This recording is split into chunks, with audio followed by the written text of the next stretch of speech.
ताबेदार भी बने तो मेरा लोगों को भी ताबेदार बने सब कुछ। कि अगर नहीं बनता तो फिर लड़ाई है।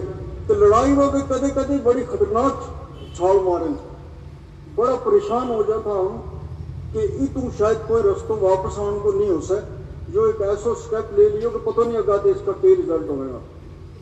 तो लेकिन किसी शख्स का मुकदमा कामयाबी हो गया तो उनका मुकदमा हमेशा कामयाबी थी, फिर उनकी फतह हो जाए थी। लेकिन जैसे वे इसी बड़ा किसी नाल लड़ाई लड़े में था तो लड़े पूरी हिम्मत नाल था, फिर उस पर भी 50-50 नहीं रहे में था कि या की तो या हो जाएगी, या की तो या हो जाएगी। लड़ाई है, फिर वो पूरा तरीका के नाल वे लड़े में था। तो फिर भी बड़े हाजी बाबा साहब और ने 1967 में सियासत छोड़ दी थी। वे बने कंगन के 1967 में MLA, फिर भी सादिक साहब नाल चीफ मिनिस्टर रहा, फिर भी 72 में MLA बने, कासिम साहब नाल चीफ मिनिस्टर रहा, फिर उसके बाद 1977 में बने, फिर उन्होंने अपनी मिनिस्ट्री पे इस्तीफो दितो, फिर चौथी बार दराल पे बने।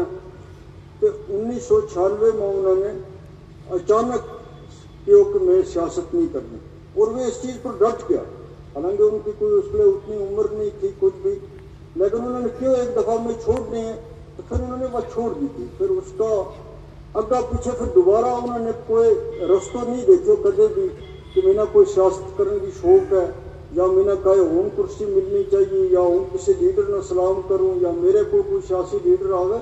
छोड़ दी थी तो फिर मुकम्मल छोड़ दी थी। फिर उसका बारा में उन्होंने, और उनकी एक इतनी बड़ी गल थी कि जब उन्होंने छोड़ दी थी वो सियासत में आया तो मैंने नहीं लगता कि कदे उन्होंने मैंने पूछो के हो तेरी मीटिंग को के हो, फिर तू गए के, फिर तू आयो के, फिर ते गल किस नाल करी। सियासत पे वह किनारा कशी की तो की, लेकिन वे अपनी कौम के नाम का मामलात में हमेशा सरगर्म रहा। उन्होंने अपना कौम का समाजी मामला था, दीनी मामला था, सियासी मामला था, उन्होंने नाल वे उन्होंने लगाओ हमेशा रहे। वे हालात के ऊपर हमेशा नज़र रखे था, और हालात का बारे में वे उनको इतना तजर्बा हो कि अल्टीमेटली वही गल सही साबित हो गई थी जी वेखे में था कि जिस पर कश्मीर के बिच मिलिटेंसी फैली तो उन्होंने दोबारा उस हालात में मजबूर किया थोड़ा बहुत अपना लोगों को ख्याल रखने वास्ते। तो उन्होंने उस वक्त अपना लोगों की खिदमत की, उन्होंने एक सही मशवरो दितो, एक सही रस्तो दितो। तो हमारा लोग जोड़ा है खास तौर के बिच कश्मीर बिच कंडियां बिच रहे था, बड़ा के कोले नहीं था, बॉर्डर के कोल रहे था। तो अल्लाह ताला ने उन्होंने बचा के भी रखे भी किसी कतल बिच भी मुलविस नहीं होया, किसी मखफरी बिच भी मुलविस नहीं होया। लेकिन एक बाबा जी की रहनुमाई जी थी उस नहायत मुश्किल दौर बिच वो उन्होंने निभाई। तो गुजरा ने जिस पे शेड्यूल ट्राइब देने को मामलो आयो तो उसमें भी अगे अगे था, और उस वेले का जो हमारा दूजा गुजर लीडर था या कुछ बड़ा सरकारी अफसर था हमारा तबका थे, उन सब ने भी उस मुहिम में हिस्सा लिया। बाबा जी की क़यादत थी, लेकिन इत्फाक की दात इतना थो कि उसमें किसी की राय डिफरेंट नहीं थी। सारे ने उस मकसद ना अचीव करने वास्ते बाबा जी रंगा उन्होंने एक बड़ो कद थो कि वो हासिल किया। फिर उनका दिल्ली के बीच खास तौर पर नेहरू फैमिली के नाल बड़ा अच्छा ताल्लुकात था, और हमने देखे होगा कि वो आज़ाद साहब ने जी अपनी किताब लिखी है उसमें भी उसने लिखे है कि वो अमेठी को इंचार्ज बनाया इसने इंदिरा गांधी ने, जिस पे राजीव गांधी ने पहला इलेक्शन लड़ना। तो इंदिरा गांधी उताई तो उसने कहा कि हूँ चूंकि वजीर आजम हो तो मेरा लड़को इलेक्शन लड़ा लगो। तो एक हर एक वजीर भी आवे को, चीफ मिनिस्टर भी आवे को मैंने खुश करने वास्ते, लेकिन एक ज़रूरत नहीं। इस वास्ते तो सारा को शुक्रिया अदा करिए, और उन्होंने कहिए कि वे वापस जाएं। हाँ, कश्मीर का मियाँ बशीर साहब है, उन्होंने तो ज़रूर एक बुला तो एक तो वे आता रहे, उनको आनो हमारे वास्ते बेहतर रह गो। नाले एक मुसलमान गुजर बड़ा है इस हल्का के बेचो तो उन्होंने वही गल कर सके। इस अलबत्ता इस गल को ख्याल रखिए कि वे पीर है तो उनका रहन को अच्छा इंतजाम होगा। नाले उन्होंने कुकर खान की मुर्गो खान की बड़ी शौक है तो उस चीज़ को भी इंतज़ाम जो है वो रखना। वाक्य बड़ा लम्बा हो जाएगा, थारो बड़ो टाइम है। संजय गांधी की जिस पर वफात हो गई, राजेश पायलट साहब आए हमारे को मांगत रहे हो, उसने बाबा जी उन्होंने क्यों कि तुम इंदिरा गांधी ने को मेरा मिनिस्टर बनाया है। उन्होंने कहा ठीक है मैं चलूँ तेरे नाल। वे गया, उसने बाबा जी ने क्यों कि इसने मेरी सख्त सिफारिश है अगर फैसला तेरो है। उसने क्यों जो तो हूँ देखूंगी मुनासिब वक्त पर, लेकिन तुम राजीव गांधी ने कहो कि वो सियासत में आ गए। हूँ संजय की वफात हो गई है तो तुम उसके को जाओ। उसने कहो तो बाबा जी रंगो पहले तारुफ इस नाल राजीव गांधी नाल खुद इंदिरा गांधी ने कराया। उन्होंने क्यों कहूँ उसने शान तो नहीं मेरी बिना वो नहीं पहचान तो उसने क्यों ना हूँ खुद उसने टेलीफोन करके कहूँ तो वो बाबा जी और गया। बाबा जी की एक अपनी तबीयत हो गई थी, उसने जितना समझाना था कहना था वो क्यों। तो फिर इंदिरा गांधी श्रीनगर आई, वह एयरपोर्ट पे जान लगी तो उसने क्यों कि मेरे भाई कोई हुक्म तो बाबा जी उन्होंने क्यों कि तैमूर राजीव गांधी को भेजे था तो उसमें एक शानदार जीप देखी थी, या तो मैंने भाई जीप चाहिए या उससे किस्म की दूसरी। उसको भी इतना बड़ो पन कि वे ऐसा बड़ा लोग हुए था कि 10-15 दिन के बाद या 10 दिन के अंदर अंदर अशोक लेन का ट्रक पर वो गाड़ी लाद के तो वहाँ में पहुँचाई। फिर उसने अपना बच्चा ने नसीहत करे हुए थी कि जब तू कश्मीर जाए तो तू ज़रूर इसको मियाँ साहब ने मिलिया कर। तो वो आते रहे तो फिर लम्बा वाक़यात हैं। उसने कुछ 1-2 दफ़ा जाड़ों पे करगल सोनामर्ग का रास्ता थे तो वो उसने हमने दस्यो कि मारा ये लोग इन्हें कोठों मर रहे हैं, इनका मसला क्या है, इनकी मुसीबत क्या है, परेशानी कितनी है। तो वह जी चीज़ वे ताल्लुकात था ये था वे भी जिस पर फाइनली इसने हम लोगों ने शेड्यूल ट्राइब जी तो उन चीज़ों ने भी बहुत बड़ो कम कियो, उन ताल्लुकात ने बड़ो कम कियो। उसने खुद बाबा जी रंग नाल 1990 में गल की सब कुछ किया। तो हमारा सारा जरा उस MLA था, एक्स मिनिस्टर था, जरा भी दूजा और लोग था, सब ने अपनी अपनी कोशिश की।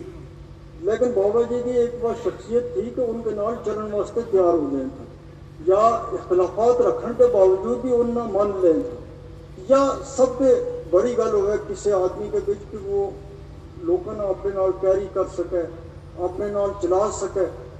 तो अगर कोई चीज़ सबकी बेहतरी वास्ते हो तो वे किसी के पीछे भी चलने वास्ते तैयार हो। वे इस मामला में कदे हटदर्मी नहीं करे हुए था कि हटदर्मी करनी या मुकाबलो करना, जिस तरह मैं तुमने दसो हमेशा वो बड़ी सतह को करना। छोटी सतह पर मैं उन्होंने कदे किसी नाल उलझता मैं नहीं देखियो कि मेरो यो ज़्यादा लम्बा हो जाएगा। बाबा जी ना बहुत शौक थी मुतालिया की, तो पढ़े बहुत ज़्यादा, इतना पढ़े था कि उन्होंने डॉक्टर ने मना किया था कि तुम ना पढ़ो, थारी इस गर्दन में तकलीफ इसे बजाते हैं।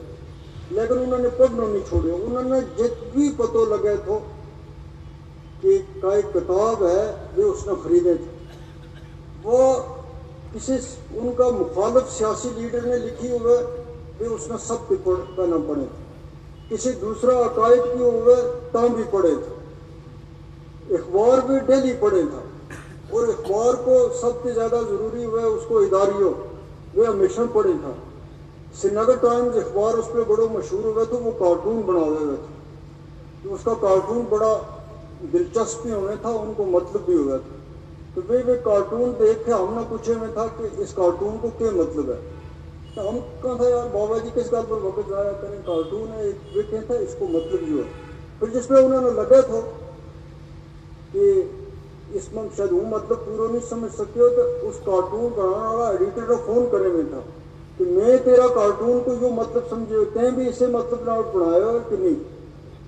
کہ بڑی جڑی وہ لائبریری ہے مسجد کے نام وہ ساری بابا جی کی کتابوں کی ہے. انہوں نے بہت زیادہ پڑھنے کی شوق تھی. انہوں نے اپنی پوری عمر پہ بہت زیادہ مطالعہ کیا اور جس کو انہوں نے بہت زیادہ فائدہ تھا کہ جب بھی وہ بولے تھا جس بھی مجلس میں بولے تھا تو بڑا کانفیڈنس نہ بڑا اعتماد نہ بولے تھا. اس کے بھی کوئی دو رائے نہیں تھی اور وہ چھا جائیں تھا جب بولے تھا. لیکن وہ چیز بھی جس طرح میں دسے انہوں نے ہر چیز محنت نال حاصل کی.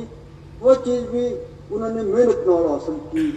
علم جڑو وہ انہوں نے چاہے سیاسی ہو گئے سماجی ہو گئے خاص طور پر مذہبی ہو گئے دینی ہو گئے تو وہ انہوں نے بہت زیادہ حاصل کی ہوتی.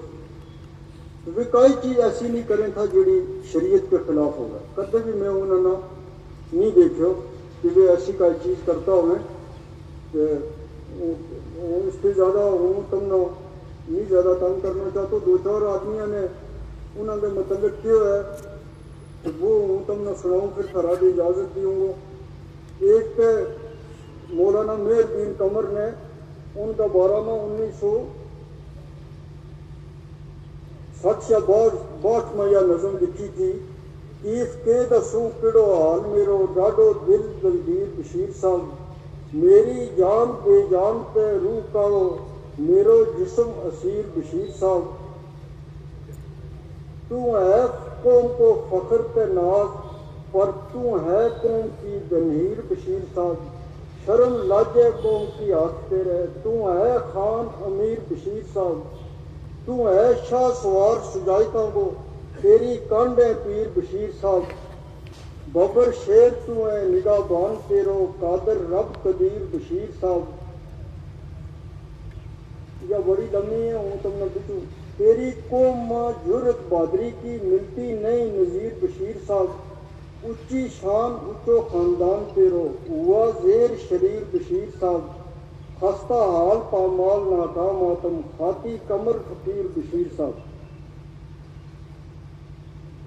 ڈاکٹر صاحب پروفیسر صابر آفاقی صاحب کشمیر کا وہ دوجا حصہ پہ ایک آیا تھا کہ انہوں نے وہ جا کے بابا جی کے متعلق ایک بڑا اچھا جرسی کے متعلق مضمون ملے تو میں جو بڑا یہ ہے کہ زیادہ نہ ہو سکے. ہم 9 بجے سے 2 بجے شب تک محبت بھری باتیں سنتے رہے. آخر میں نے جرت کر کے کہا کہ آپ تھک گئے ہیں ہمیں اجازت دیں. اس پر بولے میں نہیں تھکا. ہاں تم تھک گئے ہو تو اجازت ہے جا کر سو جاؤ. میں تو اس توانائی اور قوت گواہی کو کرامتی کہوں گا کہ میاں بشیر احمد شوگر کے مریض ہیں اور انسولین لیتے ہیں. میں خود بھی شوگر کا مریض ہوں اور بقول شاعر ولی را ولی می شناسا. مجھے معلوم ہے کہ شوگر والا آدمی زیادہ بیٹھتے ہیں اور بولنے سے کس قدر نڈال ہو جاتا ہے. مگر میاں صاحب ہیں کہ جن میں نے کبھی تھکان کے آثار نہیں دیکھے. اس موقع پر میں نے میاں صاحب کو کلمات مقنونہ پیش کی جو تصوف و عرفان پر ایک شہر آفاق کتابچہ ہے. حضرت نے ہمیں جتنی عزت بخشی اور مہمان نوازی کا حق ادا کیا اس پر ہمیں تعزیز ناز رہے گا. آدمی کا عیب یہ ہے کہ وہ ماضی کو بھول جاتا ہے. ماضی کے واقعات اس کی نظر سے اوجھل ہو جاتے ہیں اور وہ رشتوں کا تانا بانا نہیں جوڑ سکتا. اگر کچھ بزرگوں کے نام یاد بھی ہوں تو ان کا ذکر کرنا اپنی کسر شان سمجھتا ہے. حضرت میاں صاحب کا ایک کمال یہ ہے کہ آپ بزرگوں اور عزیزوں کا خیر کا ذکر خیر کر کے ماضی کو حال سے ملا دیتے ہیں اور ان کی زندہ نسلیں نئی نسل میں منتقل کر دیتے ہیں. ماضی حال اور مستقبل کی مسلط کے سارے زاویوں کو جوڑنا ضروری ہے. سو یہ ہنر بھی میاں صاحب جانتے ہیں. 15 اگست کی صبح ہوئی تو ناشتے سے پہلے امین قمر مخلص وجدانی اور میں نے مزارات پر جا کر دعائیں مانگی. حضرت بابا جی صاحب اور حضرت میاں نظام الدین نقشبندی مجددی سلسلے سے منسلک اور باشرہ ولی تھے. مزار پر نہ ہم نے ملنگ نہ بھنگ پوش نہ کوئی مجذوب نہ نیم برہنہ درویش نہ مجاور نہ گداگر نہ نعرے لگانے والے نہ کوئی جعلی بیشتی دروازہ. ان خوبیوں کے باعث بابا نگری کا یہ دربار تمام کشمیر اور پنجاب میں آپ کو منفرد نظر آئے گا. ناشتہ کرنے کے بعد میاں الطاف تشریف لائے جو اسمبلی کے ممبر ہیں. میاں الطاف احمد نے حضرت میاں صاحب کی طرف سے بورے رنگ کی ایک قیمتی ڈبل شال مجھے عنایت کی اور ایک مخلص کو، اور ایک دتی نوٹوں کی بھی، جسے بعد میں گننے میں کافی دیر لگی. میں اس قدردانی پر جہاں مسرور تھا وہاں اس فیاضی پر حیران اور متحیر بھی. یہ کیسے پیر ہیں جو مریدوں کو نذرانہ پیش کرتے ہیں، اور یہ کس طرح کی خانقاہ ہے جہاں سے مسافروں کو چھالیں عطا ہوتی ہیں. اس بات کا بھی اعتراف